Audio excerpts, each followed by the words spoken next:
હું પ્રાધ્યાપક શિરીષ કુલકર્ણી વડોદરાની મહારાજા સયાજીરાવ યુનિવર્સિટીમાં પ્રોફેસર હતો. પછી સરદાર પટેલ યુનિવર્સિટીમાં વાઇસ ચાન્સલર તરીકે સેવા આપી. દર અઠવાડિયાની જેમ આ વખતે પણ સમાચાર જરા હટકે આ વિષય પર આપણે વાત કરીએ. દર વખતની જેમ અત્યારે પણ ખાવા પીવાની વસ્તુ ઉપર શરૂઆત કરીએ છીએ. અત્યારે જે શરૂઆત કરવાના છે ખાવાની ખરી, પણ અનાજના વિષયની, ઘઉં અને ચોખાના વિષયમાં. ભારતમાં સૌથી વધુ ઘઉં પકવતું રાજ્ય છે ઉત્તર પ્રદેશ. ભારતમાં જે કુલ ઘઉંનું ઉત્પાદન થાય છે એમાં 32% ઘઉં ઉત્તર પ્રદેશમાં પાકે છે. મધ્યપ્રદેશમાં 20% ઘઉં પાકે છે, જ્યારે પંજાબમાં 15%. એટલે આ થયું ઘઉંનું ખેતીનું ઉત્પાદન. હવે હંમેશા ઘઉંની સાથે સાથે ચોખા પણ આવે જ છે. તો ચોખા માટે બંગાળમાં 14% જેટલું ઉત્પાદન, કુલ ભારતનું જે ચોખાનું ઉત્પાદન થાય છે એમાં 14% બંગાળમાંથી થાય છે, ઉત્તર પ્રદેશમાંથી 13% અને પંજાબમાં 10%. એટલે મોટાભાગે આપણી ત્યાં એવું કહેવાય છે કે પંજાબમાં જ ગ્રીન રેવોલ્યુશન થયું હતું, હરિત ક્રાંતિ જે પંજાબમાં થઈ હતી. પણ આમ જોવા જઈએ તો બાકીના રાજ્યો પણ કંઈ પાછળ નથી, છતાંય પંજાબનો વિસ્તાર જે છે ઓછો છે અને આ બાકીના રાજ્યો, દાખલા તરીકે ઉત્તર પ્રદેશ, એનો વિસ્તાર વધારે હોવાના કારણે ત્યાં અનાજ વધારે પાકે એ સ્વાભાવિક છે. એવો જ એક વિશેષ સર્વે ભારતમાં થયો. સામાન્યતા રાષ્ટ્રીય આવક એના આધાર પરથી માથાદીઠ આવક, આના આંકડાઓ હંમેશા આપણી સામે આવતા હોય છે. પણ આ વખતે એટલે 2018માં એક વખત થયું હતું, પણ 2018માં જ્યારે સર્વે થયો ત્યારે એના આંકડા પ્રકાશિત નહોતા થયા. 2018 પછી આ 2023માં આ પ્રકારનો સર્વે થયો છે કે ભાઈ કુલ જે ખર્ચ ભારતમાં વ્યક્તિઓ કરે છે એમાંથી વ્યક્તિ દીઠ માસિક ખર્ચ, આવો આ એક સર્વે છે. અને આ સર્વેમાં સૌથી વધારે વ્યક્તિ દીઠ માસિક ખર્ચ એ દિલ્હી રાજ્યના વ્યક્તિઓ કરે છે અને એમનો ખર્ચ માસિક 8,000 રૂપિયા જેટલો થાય છે. આ સૌથી વધુ છે. એ બાદ 7,000 અથવા તેથી વધુ, સામાન્યતા 7,500 રૂપિયા કરતાં વધારે માસિક વ્યક્તિ દીઠ ખર્ચ આપણને જોવા મળે છે, જેમાં હરિયાણા, કર્ણાટક, કેરળ, તામિલનાડુ અને ઉત્તર પ્રદેશ છે કે જેમાં આ 7,600, 7,800 જેવો આ માસિક ખર્ચ વ્યક્તિ દીઠ આપણને જોવા મળે છે. તો પછી આમાં ગુજરાત ક્યાં? તો ગુજરાતમાં વ્યક્તિ દીઠ માસિક ખર્ચ આ 6,600 રૂપિયા છે. પણ વિચિત્રતા જોજો, જે રીતના વિકાસ થઈ રહ્યો છે એ રીતના બિહાર અને ઉત્તર પ્રદેશનો આ માસિક વ્યક્તિ દીઠ ખર્ચનો ગ્રોથ રેટ બિહાર અને ઉત્તર પ્રદેશમાં દેખાય છે. અને આ ગ્રોથ રેટ આ બંને રાજ્યોનો 200% કરતાં વધારે છે. અને એમાં વિશેષ એટલે ઉત્તર પ્રદેશના ગામડાઓનો આ માસિક વ્યક્તિ દીઠ ખર્ચ જેનો ગ્રોથ રેટ 300% છે. એનો અર્થ ઉત્તર પ્રદેશનો વિકાસ કેટલો ઝડપી અને વધારે થઈ રહ્યો છે એ આપણને આના પરથી ધ્યાનમાં આવશે. ગત અઠવાડિયે પણ આપણે જોયું હતું કે ભાઈ ભારતનો જે ફોરેન એક્સચેન્જ રિઝર્વ, વિદેશી હુંડિયામણ આપણી પાસે જે વધી રહ્યું છે એ ગત વખતે પણ જોયું હતું અને આ વખતે પણ આપણને જોવા મળે છે. $10.47 બિલિયન માં વધારો થયો છે. એટલે સરવાળે હવે $636 બિલિયન આવો આપણી પાસે ફોરેન એક્સચેન્જ રિઝર્વ છે. અને સામાન્યતા પહેલાં એવું હતું કે ભાઈ સોનાની સામે નોટોની છપામણી થતી હતી, કરન્સી નોટ્સ છપાતા હતા સોનાની સામે. પણ હવે કેટલાક વર્ષોથી હવે જોવા મળે છે કે આપણી પાસે જે ફોરેન એક્સચેન્જ રિઝર્વ છે એના આધાર પર જ આ ચલની નોટોનું પ્રિન્ટિંગ, મુદ્રણ થાય છે. તો આપણી પાસે $636 બિલિયન જેટલું વિદેશી હુંડિયામણ છે અને એ સતત વધી રહ્યું છે. એક વિચિત્ર વાત જાણીએ, જે ઓનલાઈન ગેમિંગ આના પહેલાં પણ આપણે આ ચર્ચા કરી છે કે જેના ઉપર GST 28% જેટલો થયો છે. પણ આ જરા વિષય જરા જુદો છે. જે હંમેશા આપણે કહીએ છીએ ને સમાચાર જરા હટકે, એવી રીતે ઓનલાઈન ગેમિંગ, સામાન્ય ગેમ, એ સામાન્ય ગેમની અંદર મહિલાઓ 43%, કુલ ગેમ રમતા લોકોમાં 43% મહિલાઓ છે, જ્યારે 57% પુરુષો છે. પણ આમાં સામાન્યતા જુગાર ન આવે એવું સમજીને માનીએ, પણ જુગાર સાથે ઓનલાઈન મની ગેમ જ્યારે રમાતી હોય છે ત્યારે આવા મની ગેમની અંદર 37% મહિલાઓ ભાગ લેતી હોય છે અને 67% પુરુષો. એટલે સરવાળે જે લોકો ઓનલાઈન મની ગેમિંગમાં હોય છે એમાં 67% પુરુષો અને 33% મહિલાઓ છે. એક સુરક્ષાના વિષયમાં આપણા જે આર્મી ચીફ છે એમને પત્રકારોએ પૂછ્યું હશે ત્યારે એમને જવાબ આપતી વખતે કહ્યું છે કે આપણી લાઇન ઓફ એકચ્યુઅલ કંટ્રોલ જે ચાઇના સાથે છે, અને ચાઇના સાથેનો વિખવાદ આપણે ઘણા વખતથી જોઈ રહ્યા છે, જાણી રહ્યા છે, એ વિખવાદ બંધ નથી થયો. એટલે કદાચ પત્રકારોએ પૂછ્યું હશે કે ભાઈ શું સ્થિતિ છે LAC પર, લાઇન ઓફ એકચ્યુઅલ કંટ્રોલની સ્થિતિ શું છે. તો એમને કીધું કે ભાઈ સ્થિતિ સ્થિર તો છે, પણ સેન્સિટિવ તો છે, સંવેદનશીલ તો છે, એટલે ચિંતા કરવા જેવું નથી એવું નથી, ચિંતા કરવા જેવું તો છે. વિશ્વમાં ભારત બીજા નંબરે હોય એવો એક છે એપ્સની બાબતમાં.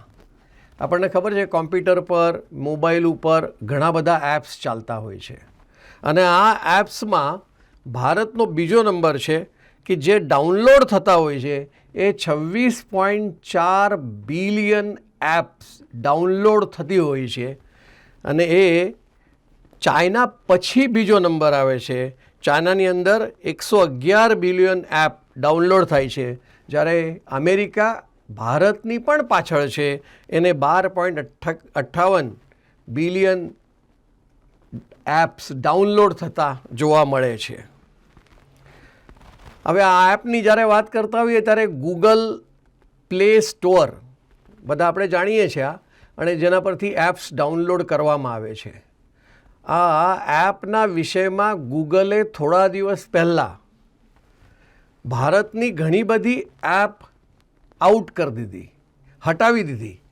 એટલે એના માટે હોબાળો બી થયો અને પછી એ ભારત સરકાર પાસે પણ ગયો કે આ રીતના ગૂગલ ભારતની એપ કેમ હટાવી શકે. તો ગૂગલનું એવું કહેવું છે કે પૈસા ચૂકવણીની અંદર આ જે એપ ધારકો છે એ કંઈ ગડબડ કરે છે, એટલે અમે એમને હટાવી દીધા છે. છાપામાં પણ આ બધા સમાચાર એક વખત આવ્યા હતા, પણ ભારત સરકારે દરમાનગીરી કરી અને ભારત સરકારે કીધું કે નહીં ભાઈ, આવું તો નહીં ચાલે, તમારી સામે તો ઓલરેડી તપાસ ચાલે છે અને તમે ભારતના કાયદાઓનું ઉલ્લંઘન કરી છે. જે કલમ 4 છે ને, CCI, competition commission of India, CCI જેને કહેવાય છે, કોમ્પિટિશન કમિશન ઓફ ઇન્ડિયા, એની કલમ નંબર 4નું તમે સતત ઉલ્લંઘન કરી રહ્યા છો, જેમાં તપાસ તમારી સામે થઈ રહી છે. એટલે એને 15 જ દિવસમાં જે એપ હટાવી દીધી હતી એ બધી એપ ફરીથી એને મૂકી દીધી. આપણે જાણીએ છીએ ઘણા સમયથી રેડ સી, જેમાં જે ચાંચિયાઓ છે એ આપણા જહાજો કે વિશ્વના અલગ અલગ જહાજોને પણ રોકે છે અને એમાંથી લૂંટ ચલાવે છે. ગત 20 મહિનાથી આ પ્રકારની પ્રક્રિયા ચાલે છે, એટલે ઘણી વખત માલ વહનનો ખર્ચો એ વધી રહ્યો છે.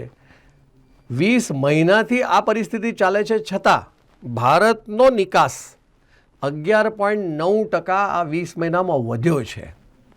સાથે સાથે 12.2% ઇમ્પોર્ટ પણ વધી ગયું છે.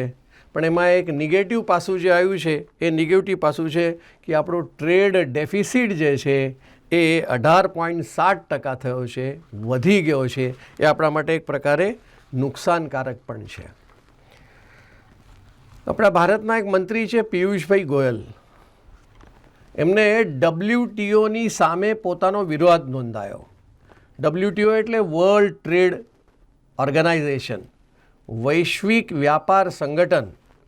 એનો વિષય ફક્ત વ્યાપાર પરનો છે, પણ આ WTO ટ્રેડ કે વ્યાપારના બદલામાં અલગ અલગ વિષયો પર પણ પોતાની વાતો કરે છે અને એમાં માર્ગદર્શન આપે છે. દાખલા તરીકે ક્લાઇમેટ ચેન્જ, પછી જેન્ડર ઇક્વિટી, પછી લેબર, એટલે મજૂરોના વિષયમાં પણ આ વર્લ્ડ ટ્રેડ ઓર્ગેનાઇઝેશન પોતાના મંતવ્યો રજૂ કરે છે અને માર્ગદર્શન પણ આપે છે.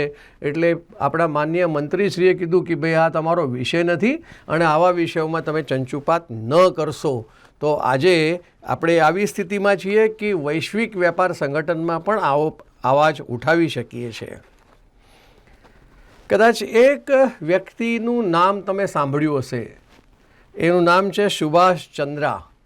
ઘણી વખત ઝી ન્યૂઝ પર યુવાનોને માર્ગદર્શન આપતો આ એક વ્યક્તિ, જાણીતો વ્યક્તિ, એ ફંડના ડાયવર્ઝનના આરોપમાં અત્યારે તપાસના ઘેરામાં છે. સેબી એની સામે તપાસ કરી રહી છે કે જે પૈસા એને ટ્રાન્સફર કરાવ્યા બીજે, જ્યાં કાયદેસર હોવા જોઈએ એની જગ્યા પર એને બીજે ટ્રાન્સફર કર્યા, ડાયવર્ટ કર્યા, અને આ ડાયવર્ઝનના કારણે એની સામે તપાસ ચાલી રહી છે. પણ સેબી એવું કહે છે કે આ ભાઈ તપાસમાં સહકાર આપતો નથી. એક વસ્તુ આપણે જાણીએ છીએ કે રશિયા અને યુક્રેનની વચ્ચે યુદ્ધ ચાલી રહ્યું છે. આપણે યુદ્ધના સમાચારમાં નથી જવું, પણ યુદ્ધના કારણે જે યુરોપમાં ગેસનો સપ્લાય છે એ રશિયાએ બંધ કરી દીધો. એ જાણીએ છીએ આપણે કે વિશ્વના યુરોપના કેટલાય દેશોની અંદર રશિયા ગેસ સપ્લાય કરે છે અને ગેસના આધાર પર ત્યાં વીજળી બને છે અને બાકી બધી ઘરગથ્થું વાતો પણ એમાંથી થાય છે. અને એના પર જ્યારે રોકી લીધું હોય ત્યારે એક તો સાથે સાથે નાણાકીય વ્યવહારોની અંદર વ્યાજ પણ વધ્યું. એના કારણે 2022માં યુરોપનો ફુગાવો 10.6% થયો. આટલો બધો ફુગાવો જે ભયાનક સ્થિતિ પર હતો, પણ યુરોપે પોતાને બેલેન્સ કરી લીધું અને આજે ફેબ્રુઆરી 2024ની અંદર આ ફુગાવાનો દર 2.8% થયો છે. એટલે યુરોપને આપણે અભિનંદન આપવું જોઈએ. એક ઇલેક્ટ્રિકલ વ્હીકલ્સની વાત કરીએ. આજકાલ ઇલેક્ટ્રિકલ વ્હીકલની બોલબાલા છે, પણ આપણે બધા જ ઇલેક્ટ્રિકલ વ્હીકલની વાત આજે નથી કરવાના. કેવળ 3 વ્હીલર્સની આપણે વાત કરીએ છીએ. મોટાભાગે ટેમ્પો, માલ વહન કરવાવાળું અથવા ઓટો રિક્ષા છે, એ પણ આજકાલ બજારમાં આપણને ખૂબ ઇલેક્ટ્રિકની જોવા મળે છે. એ ઇલેક્ટ્રિક વ્હીકલનું વેચાણ વધી રહ્યું છે. વર્ષ 2019માં 15% હતું, જે 2024માં વધીને 53% થયું. 3.87 લાખ ગત વર્ષે આ 3 વ્હીલર્સ ઇલેક્ટ્રિકનું વેચાણ થયું છે. એટલે ખૂબ આગળ વધ્યું છે. સ્વાભાવિક છે, જેમ ઇલેક્ટ્રિક વ્હીકલ્સ વધશે તો સામે બીજા કોઈક વ્હીકલ્સ ઘટે એવું બનવાની શક્યતા હોય છે. તો ડીઝલના જે 3 વ્હીલર્સ વ્હીકલ્સ છે એનું વેચાણ ખૂબ ઘટી ગયું છે. 2019માં 3.19 લાખ વેચાયા, એની સામે 2024માં એ સાવ નીચે 1.10 લાખ વ્હીકલ્સ વેચાયા.